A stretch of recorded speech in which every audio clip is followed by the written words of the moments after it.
Oi pessoal, tudo bem? Hoje vamos falar de Grécia Antiga. Mas, na verdade, eu prefiro falar sobre povo grego. Porque na antiguidade a gente não tinha o país Grécia, né? A gente chama essa região hoje em dia de Grécia porque foi instituído assim ao longo do tempo. Mas na antiguidade não, nós tínhamos povos que se reconheciam, que se autodenominavam gregos. E o que fazia eles se denominarem, né, se autodenominarem gregos, era algum elo cultural, alguma identificação. Vocês vão conhecer um pouquinho dessa história, que é muito legal e influencia demais até nos dias de hoje, né? Tudo que nós, né, filhos da cultura ocidental, herdamos, vem um pouco da Grécia Antiga, tá? Da cultura romana também, que é tema da próxima aula.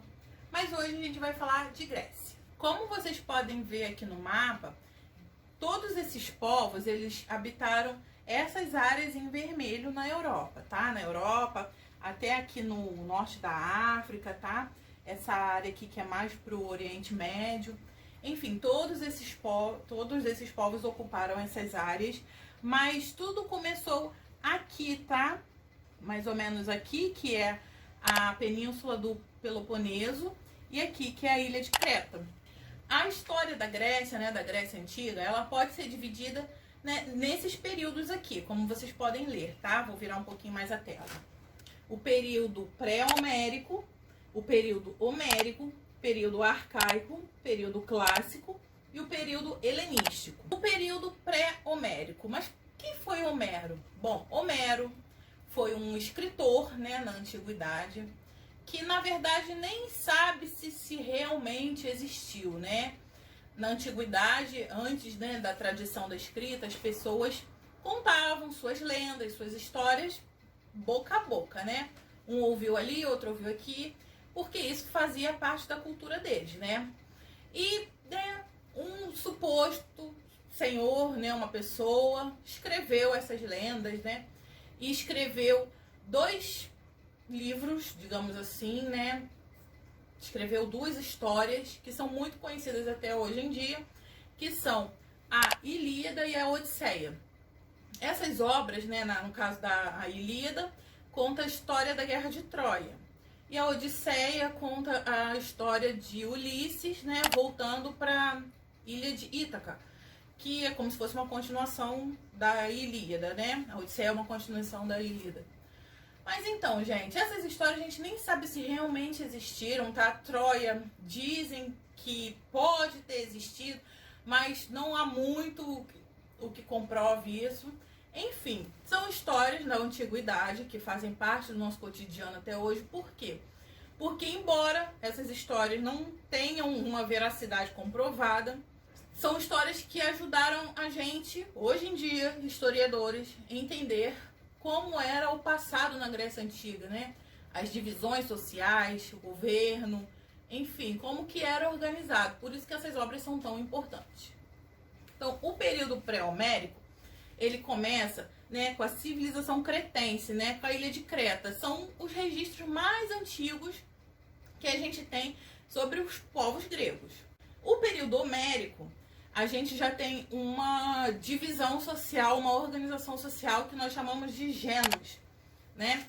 E esses gênos eram unidades, assim, eu não posso comparar porque não é exatamente igual, mas como se fossem bairros, né? Então já tinha uma certa organização e não havia classe social definida. Nessa organização, o dono, né, do gêno, né, ele mandava e tudo pertencia a ele, as pessoas trabalhavam para ele, mas as pessoas usufruíam também, né, do que era plantado, do que era trabalhado, enfim. Ainda era uma organização muito simples, tá? Não tinha uma sofisticação que foi adquirida com o tempo.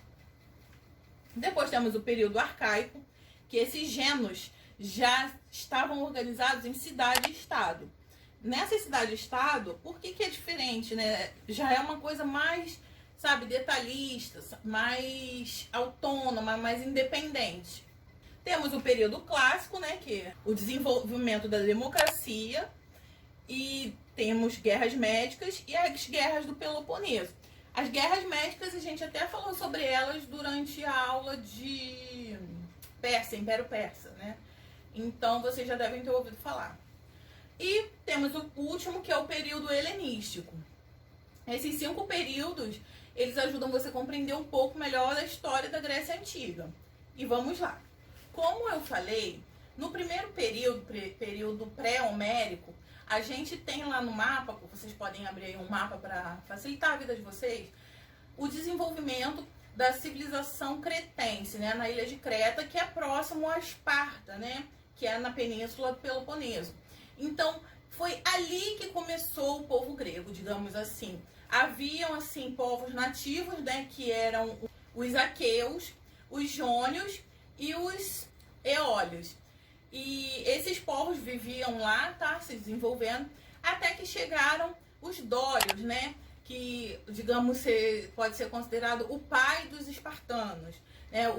Os dórios se fixaram naquela terra porque era uma terra muito boa para plantar. Na Grécia Antiga, as terras não eram tão boas assim, o relevo era montanhoso, então não facilitava a agricultura. Porém, nessa área onde era Esparta, o solo era fértil, então eles acabaram dominando na base da violência mesmo, tá? Era um domínio bem enfático e eles acabaram desenvolvendo o que nós chamamos de civilização grega, né? A civilização espartana. É esse grupo inicial que deu origem a todos os outros. E, claro, que com o domínio, esses outros povos que já moravam lá, né? Os aqueus, os jônios, enfim, eles se dissiparam para o resto da Europa, né? Beirando ali o Mediterrâneo. E a gente até chama isso de diáspora, né? Já falei desse termo aqui em aulas anteriores. Diáspora é a dispersão de um povo, né? Quando cada um vai para um lado e vai ocupando outras áreas. Por isso que as outras áreas ao redor do Mediterrâneo já também são considerados Grécia, né? Grécia Antiga. Quando ocorre dessa diáspora, esses povos se estabelecem e se desenvolvem de uma maneira que a gente começa a entendê-los como autônomos, não só em questão financeira, mas também uma questão política. Eles se organizam para criar sua própria política, suas regras de convívio. Eles já têm assembleias, né? Reuniões que, enfim, parecido com o que a gente tem hoje em dia para discutir assuntos.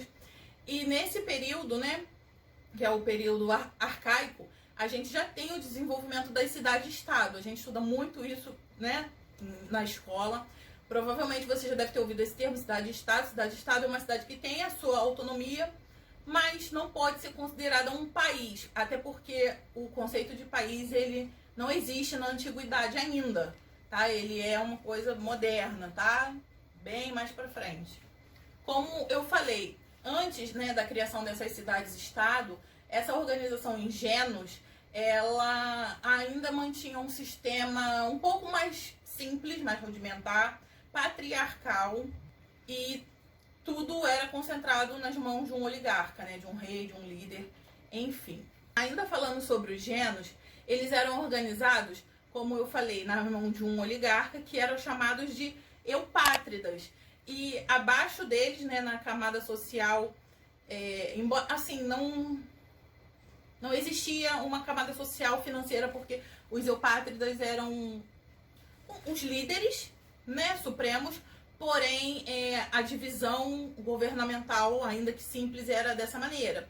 Com eles no poder, os georgóis abaixo deles, e por último, os cidadãos livres, porém sem nenhum tipo de patrimônio, os tetas. O que mais que a gente pode falar sobre os eupátridas? Eles criaram locais para discutir questões políticas e administrativas, né? Como eu falei, essa criação de reuniões, assembleias. Por isso que os gregos são tão importantes na política até hoje. Após a dissolução dessa organização em genos, as polis, elas têm um desenvolvimento autônomo, sem muita influência cultural e comercial. Por quê? Essa influência cultural e comercial, ela já é um pouco mais depois, ela não ocorre nesse momento de criação de uma cidade-estado. Então, a Grécia, né, os gregos, eles viviam dessa maneira em cidades-estados. Existem várias, tá? Você já deve ter ouvido falar na Macedônia, em Maratona, Corinto, enfim, Creta. Só que as principais, né, que a gente conhece são Atenas e Esparta. Graças também a essas obras de Homero, que a gente citou no início do vídeo.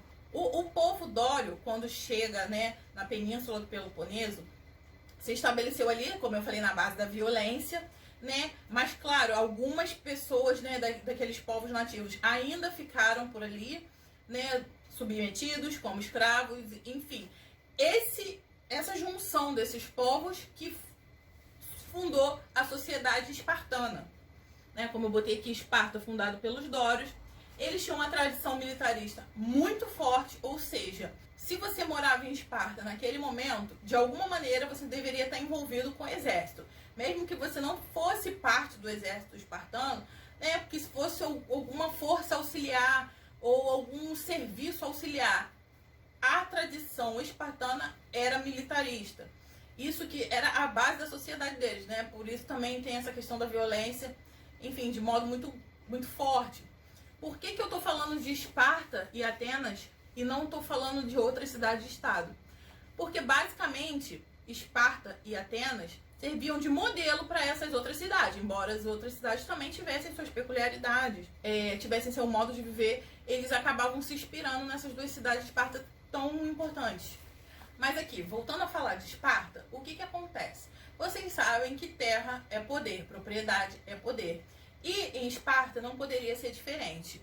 No caso, os proprietários de terra, que eram os, deixa eu ver aqui, os oclitas, eram os considerados cidadãos, ou seja, os sujeitos de direito. Só eles poderiam ser soldados, né, fazer parte diretamente do exército espartano, e eles que mandavam na porra toda, né? Esses povos que foram dominados por eles, né, pelos, né, os antigos dórios, eles eram chamados de periecos. Então, essa aula tem muitos detalhes, tá? Muitos nomes para decorar. Às vezes até eu tenho um pouco de dificuldade, então eu sugiro que você anote, tá? Tudo que eu estiver falando, pausa aí, se for o caso, volta.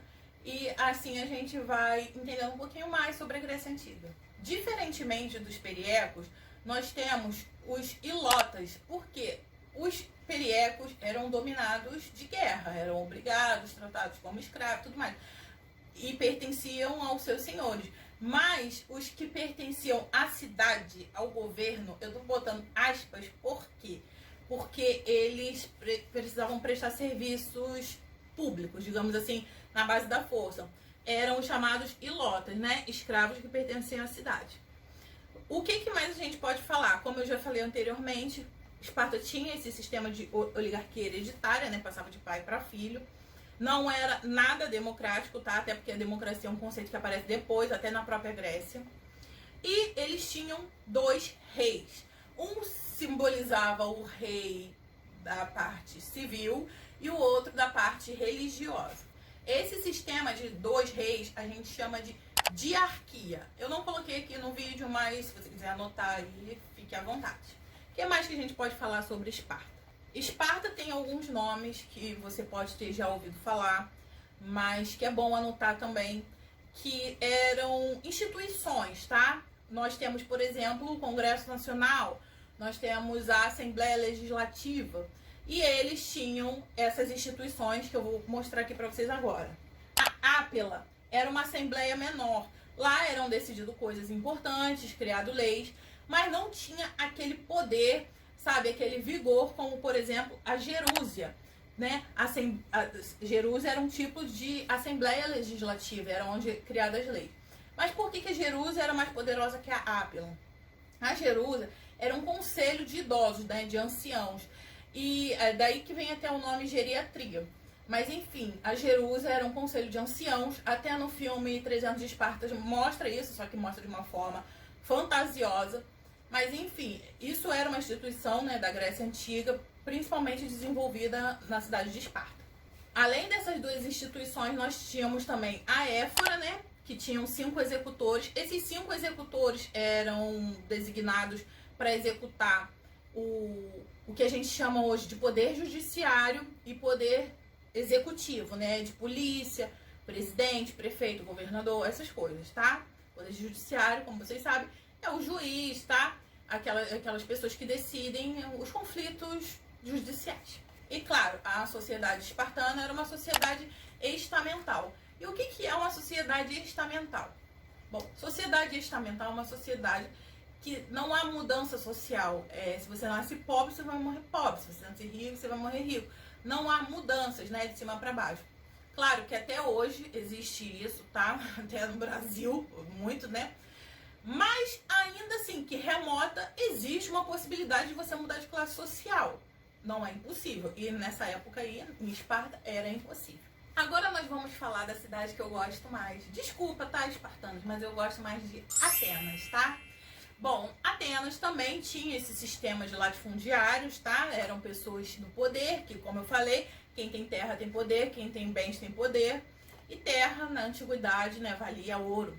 A sociedade ateniense também era composta por sem-tetos livres, ou seja, eram pessoas que viviam na miséria, não tinha nem onde cair morto, mas pelo menos não eram escravos de ninguém. Havia escravidão? Sim, mas também havia liberdade, né? Que a gente pode chamar isso de liberdade. Agora, uma das principais diferenças da cidade de Atenas em relação à cidade de Esparta é a localização geográfica.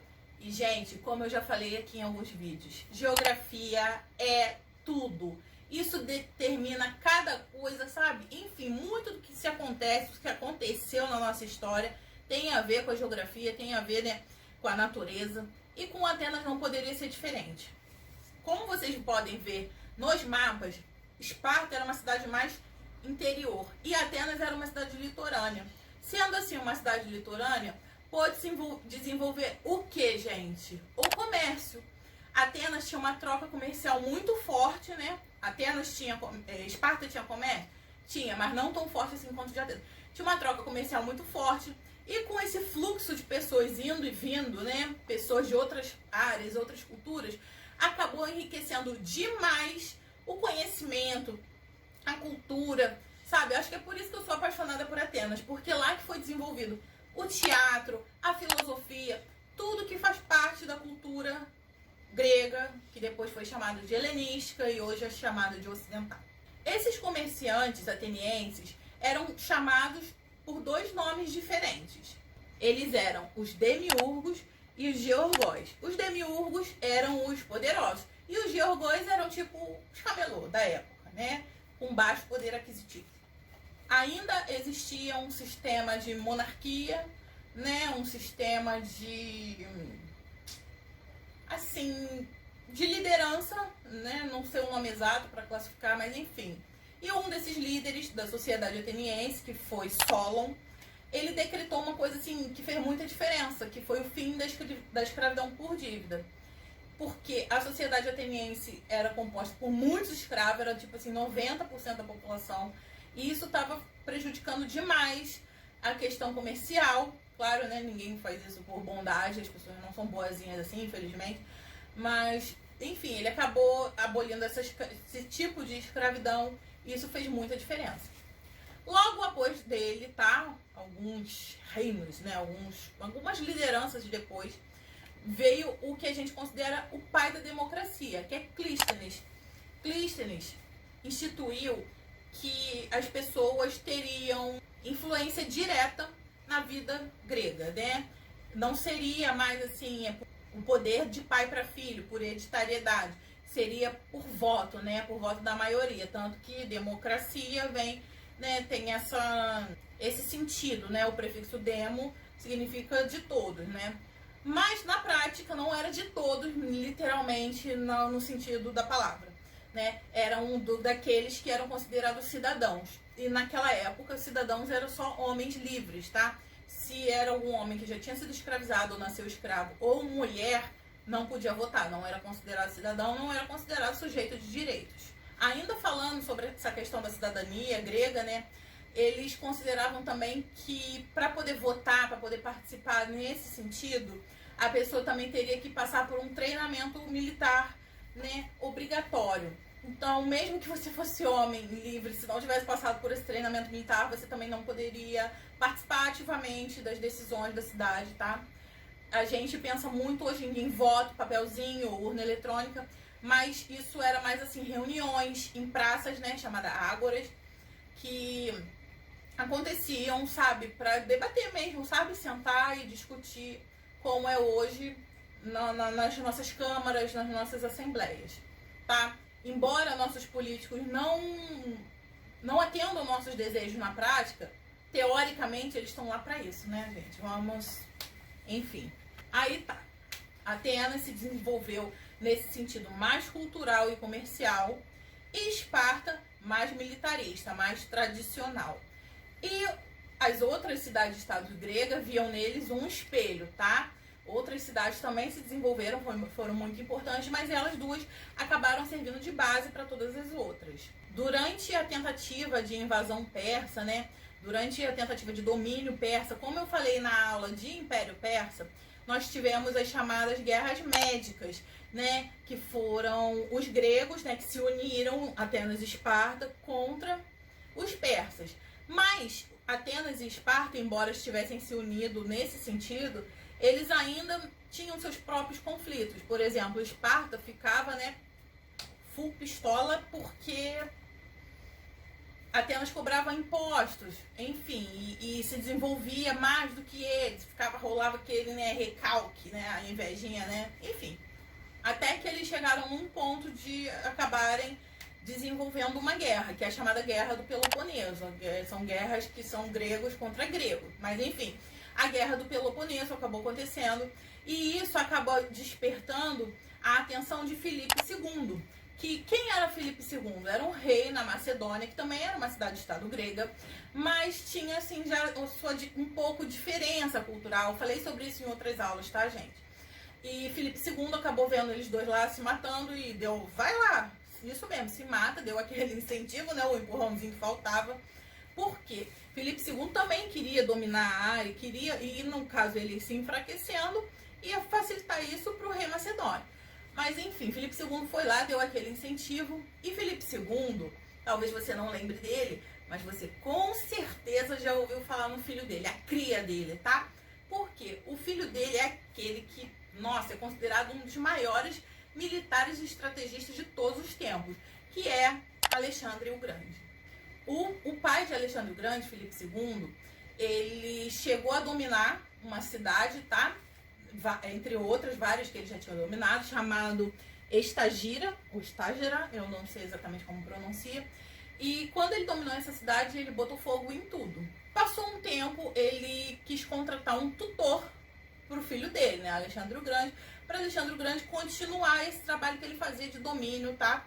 E esse tutor foi nada mais, nada menos que Aristóteles, que é o filósofo que a gente estuda a parte de filosofia. Aristóteles era um cara muito inteligente, só que Aristóteles era nativo de Estagira. Então Aristóteles fez um trato com ele, falou que iria educar Alexandre o Grande, em troca Filipe II iria restaurar a cidade que ele tinha botado fogo lá há anos atrás. E Filipe II aceitou. Então, apesar do Aristóteles, né, ser nativo dessa cidade, ele se educou em Atenas, que era o referencial cultural e intelectual da época. Então ele acabou ensinando Alexandre o Grande muitas coisas, né, voltadas assim para o pensamento intelectual, para a ciência, para a pesquisa. E o pai de Alexandre o Grande ensinou essa parte militar, né, essa parte, né, digamos, mais, né, violenta, né, não, enfim, não no sentido literal da palavra, mas vamos lá. Agora você vai entender por que Alexandre o Grande foi tão, sabe, o grande, né, um cara tão, sabe, poderoso na sua época. Como eu falei, Alexandre o Grande, né, recebeu essa influência do pai de continuar dominando as cidades-estado grega, tá? De expandir o que ele acreditava, né? E dominar culturalmente, intelectualmente, todos os espaços gregos e até fora da Grécia. E ele estava, como eu falei, dando continuidade ao serviço do pai. Porém, teve um fato que aconteceu que fez os cidadãos gregos se curvarem diante dele e, enfim, baixarem a cabeça e aceitar ele como rei supremo e tudo mais, que foi a destruição da cidade de Tebas. Então, depois disso, cara, parece que ele ganhou um poder, assim, sabe, astronômico. Porque, porque ele começou a expandir o império dele cada vez mais, enfim, chegando até a Ásia. A gente chama esse período de helenístico porque a fusão, né, da cultura grega, né, que ele acreditava ser grega, junto com a cultura de outros países, né, de outros países não, de outros povos que foram dominados, a gente chama de cultura helenística. Né? Até os persas ficaram dominados por eles, os egípcios, enfim, ele foi considerado também faraó no Egito. Então, gente, Alexandre foi muito poderoso. Eu prefiro falar dele numa aula separada, porque, enfim, o cara era o cara. Mas foi até aí que a cultura e a expansão da Grécia Antiga chegou a gente, né? Essa cultura helenística, ela é vivida até hoje pela gente em muitas coisas que a gente não sabe. E eu espero que nessa aula você tenha aprendido um pouco mais, né, a identificar esses elementos no nosso dia a dia. Como eu falei, ele era um general habilidoso, ele era muito inteligente, ele, além, né, claro, ele era violento, sim, né, na antiguidade quem não era. Mas dizem que ele nunca perdeu nenhuma batalha e ele dominava os povos. Ele também tinha uma questão de proporcionar àquele povo uma riqueza intelectual muito grande, tanto que ele fundou as bibliotecas e as cidades chamadas Alexandria. E ele, né, e o exército dele criaram essas lanças, que eram uma coisa tecnológica avançada para a época, né, comparada aos outros exércitos. Até que chegou num momento lá na Índia, né, próximo ao rio Ganges, que os soldados já estavam cansados, já não queriam mais, se rebelaram contra ele. E o império dele ruiu, né, acabou. Mas mesmo assim, ainda, como eu falei, né, a influência dele ela dura até os dias de hoje. Toda essa parte que ele tinha dominado foram divididas em 3 partes, chamadas de reinos helenísticos. Então, né, enfim, né, o cara pode não ter durado muito tempo, né, ele morreu jovem, com apenas 33 anos, mas ele fez um barulho danado. Enfim, gente, a Grécia, ela é um berço de muitas coisas importantes, né, o alfabeto grego, a gente tem contato com ele até hoje, tá, como palavras como alfa, sigma, beta, enfim, né, letras do alfabeto grego. Medicina, matemática, astronomia, signos do zodíaco. Você já deve ter ouvido falar em alguma coisa da mitologia grega pelo menos uma vez na vida, tá? Até na ilha de Creta, que é mais ou menos onde tudo começou, a gente tem o mito do Minotauro, você já deve ter ouvido falar, se não ouviu, pesquise. A mitologia grega, ela está presente em muitos filmes, muitos livros de ficção, até em desenhos animados. Eu, por exemplo, cresci passando na TV Cavaleiros do Zodíaco, né? Que, embora seja japonês, fala sobre mitologia grega. Então, eu espero que vocês tenham gostado, tá? Eu gosto muito de Grécia Antiga, só que é um assunto muito extenso, tem muitos detalhes, tanto que existem livros dessa grossura sobre o assunto. Se você quiser saber um pouco mais, tá? Eu aconselho que deem uma boa leitura, vejam outros vídeos de outros professores, mas Titi aqui é a preferida, tá? Eu sou ciumenta. Então tá, gente, espero que tenham gostado, deixa um like aí, se inscreve. E se você estiver vendo pelo IGTV também, tá? Se inscreve, me segue. Enfim, meu Instagram é Prof. Tainá, @Prof. Tainá. Beijinho, tchau, tchau e até a próxima aula.